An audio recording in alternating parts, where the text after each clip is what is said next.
자, 2020년 채권 시정.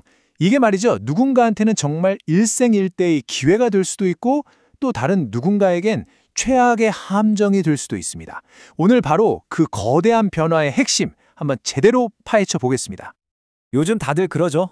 2026년이 채권으로 아주 역사적인 수익을 낼 수 있는 절호의 기회다. 소위 말하는 결정적 변곡점이 온다. 이런 이야기인데요. 근데요, 만약에 우리가 가장 쉽고 당연하다고 생각했던 바로 그 길이 사실은 내 소중한 수익을 그냥 반토막 내버리는 최악의 함정이라면 여러분 어떠시겠어요? 자, 그럼 먼저 도대체 왜 2026년이 이렇게까지 특별한 황금 기회라고 불리는지 그 이유부터 한번 알아보겠습니다. 정말 길고 길었던 불확실성의 터널이 드디어 끝나는 것 같습니다. 바로 미국 연준이 방향을 확 틀었기 때문인데요. 2025년 내내 진짜 조심스럽게 움직이던 연준이 마침내 10월에 금리를 내리기 시작한 겁니다. 그러니까 이제 시장에서는 뭘 기대하겠어요? 바로 2026년이 본격적인 금리 인하 사이클의 시작점이 될 거다. 이렇게 보고 있는 거죠. 자, 이런 정책 전환이 뭘 의미하는지는 아주 명확합니다. 금리가 내려가면 채권 가격은 올라갑니다. 이건 공식 같은 거죠. 한마디로 채권 투자로 수익을 낼 수 있는 아주 선명한 기회의 창이 활짝 열렸다. 바로 이 신호입니다. 우리가 바로 그 결정적 변곡점의 초입에 서 있는 거예요. 하지만 모두가 이 황금 기회를 잡을 수 있는 건 아닙니다. 왜냐고요? 바로 한국세법에 아주 교묘하게 숨어있는 디테일 하나. 바로 이 세금 함정 때문입니다.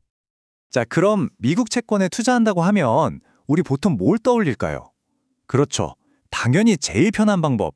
바로 국내에 상장된 미국 채권 ETF들입니다. 스마트폰 앱 켜서 그냥 클릭 몇 번만 하면 바로 살 수 있으니까요. 정말 편하죠. 그런데 말입니다. 바로 그 편리함 뒤에 정말 치명적인 세금 함정이 숨어 있다는 겁니다. 특히 고액 자산가들한테는 이게 그냥 재앙 수준이 될 수도 있어요. 이 슬라이드가 바로 그 문제의 핵심을 아주 기가 막히게 보여주고 있죠. 자, 이 표를 한번 보세요. 이거 정말 충격적이지 않습니까? 똑같이 1억 원을 벌었어요. 그런데 내가 어떤 방법을 선택했느냐에 따라서 내 손에 실제로 쥐게 되는 돈이 완전히 달라집니다. 보세요.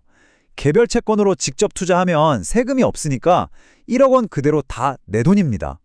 해외 ETF는 22% 세금 떼고 7,800만 원. 그런데 우리가 가장 편하다고 생각했던 국내 ETF, 이거 보세요.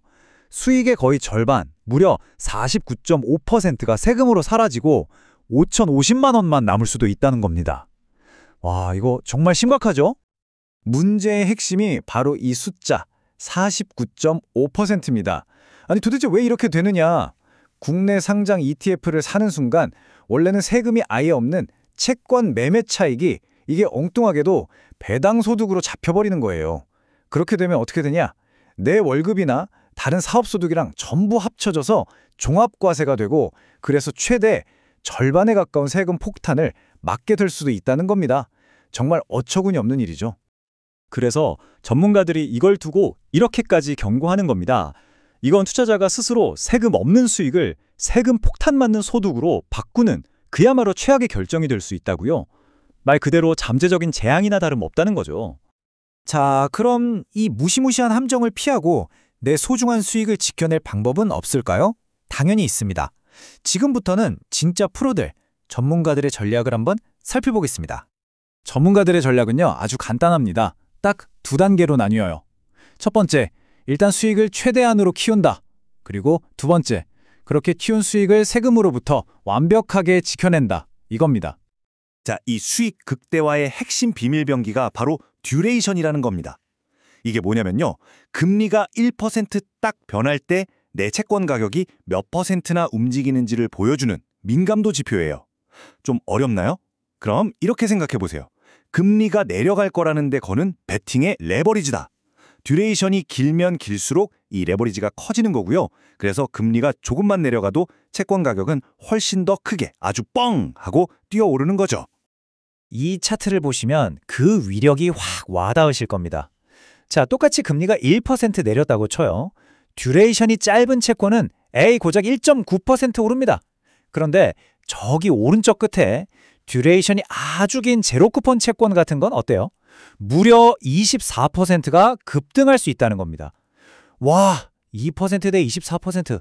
이건 뭐 비교가 안 되는 수준이죠? 그래서 2026년에 금리 인하가 올 거라고 아주 강하게 확신하는 투자자들, 진짜 승부를 보려는 분들은 바로 이 최대 듀레이션 상품들을 노리는 겁니다. 중간에 이자 같은 거 안 받아요. 그 대신 모든 수익을 만기에 몰빵해서 금리 변화에 가장 민감하게, 가장 폭발적으로 반응하게 만든 제로 쿠폰 채권, 즉 스트립스나 이걸 그대로 담고 있는 EDB, GROZZ 같은 ETF들이 바로 그 주인공들이죠. 자, 그런데 말이죠. 이렇게 듀레이션을 이용해서 수익을 24%씩 막 극대화했어요. 근데 그 수익을 세금으로 절반이나 뺏긴다면 이게 무슨 소용이 있겠습니까? 그쵸? 이제 이 두 가지 조각, 즉 수익 극대화와 세금 함정이라는 퍼즐을 다시 한번 연결해 보겠습니다. 자, 그럼 이 모든 정보를 바탕으로 우리는 과연 어떤 최종적인 실행 계획을 세워야 할까요? 결론적으로 우리가 선택할 수 있는 가장 현명한 길은 딱 두 가지로 좁혀집니다. 첫 번째는 나는 세금 한 푼도 낼 수 없다. 무조건 절세가 1순위다. 하시는 분들은 개별 채권에 직접 투자하는 겁니다. 그럼 세금은 0%니까요. 두 번째는 22% 정도 세금은 괜찮다. 나는 주식처럼 언제든지 편하게 사고 파는 게 더 중요하다. 하시는 분들. 이런 분들은 해외에 상장된 ETF를 선택하시면 됩니다. 결국 절세냐 편의성이냐 이 둘 사이의 선택인 셈이죠. 예를 들어서 좀 공격적인 투자자다 하시면 이런 식으로 포트폴리오를 짜볼 수도 있겠죠. 자산의 핵심 한 80%는 듀레이션이 긴 해외 ETF, 그러니까 EDB나 제로 LGRG에 딱 투자해서 금리 하락 효과를 제대로 노리는 겁니다. 그리고 나머지 20% 정도는 위성처럼 혹시 경기가 생각보다 괜찮게 연착륙할 수도 있잖아 하는 시나리오에 대비해서 상대적으로 높은 수익을 기대할 수 있는 하이힐드 채권 같은 데 투자하는 거죠. 아주 전략적이죠. 자, 오늘 내용에서 가장 중요한 점이 뭘까요? 바로 국내 상장 ETF라는 아주 위험한 함정이 있다는 것. 그리고 그 함정을 피해서 갈 수 있는 두 가지의 현명한 길이 있다는 걸 이제 여러분이 알게 되셨다는 겁니다. 이것만 아셔도 여러분은 2026년에 다가올 기회를 제대로 잡을 준비가 되신 거예요. 자, 이제 선택은 여러분의 몫입니다. 2026년 당신의 수익을 극대화하기 위해 어떤 길을 선택하시겠습니까?